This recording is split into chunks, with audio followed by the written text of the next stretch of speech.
Admitted anger issues, a recent history of assault, and still, Utah's Board of Pardons and Parole released a convicted rapist back into the community last month. Yeah, well, now he is behind bars yet again, accused of another aggravated rape. As Daniela Rivera reports, KSL investigators have been asking questions on why the man was granted parole.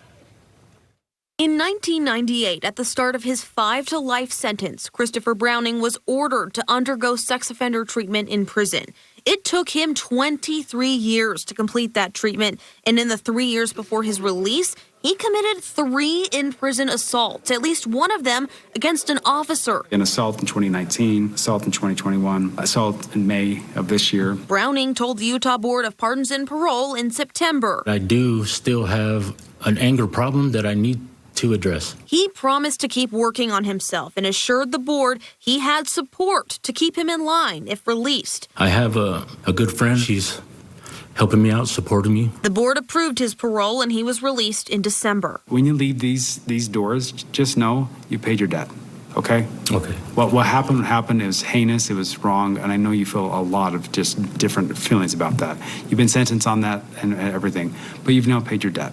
But new details obtained by KSL today revealed just how violent Browning could be, despite his claims that he'd changed during his 24 years in the state prison. According to this police affidavit, Brown went to a Taylorsville woman's home to visit and meet in person on January 18th. That's where he learned over the phone that a warrant was out for his arrest.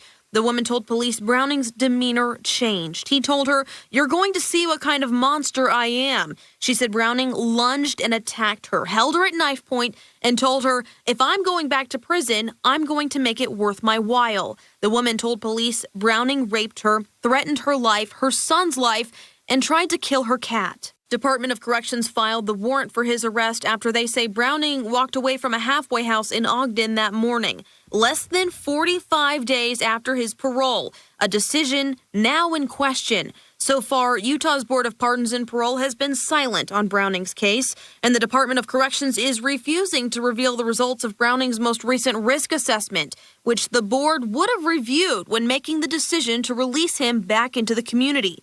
Corrections officials tonight are insisting that information is private, despite the department willingly providing the same type of information about another sex offender during an interview last March. Here's Director of Institutional Programming Andrea Parrish talking about that other parolee. He did have a high assessed risk for that particular individual. Board of Pardons records are granted more privacy under Utah's laws, but there are things we can know. We've asked for interviews with both the Board of Pardons and the Utah Department of Corrections. We will continue to push for answers and accountability.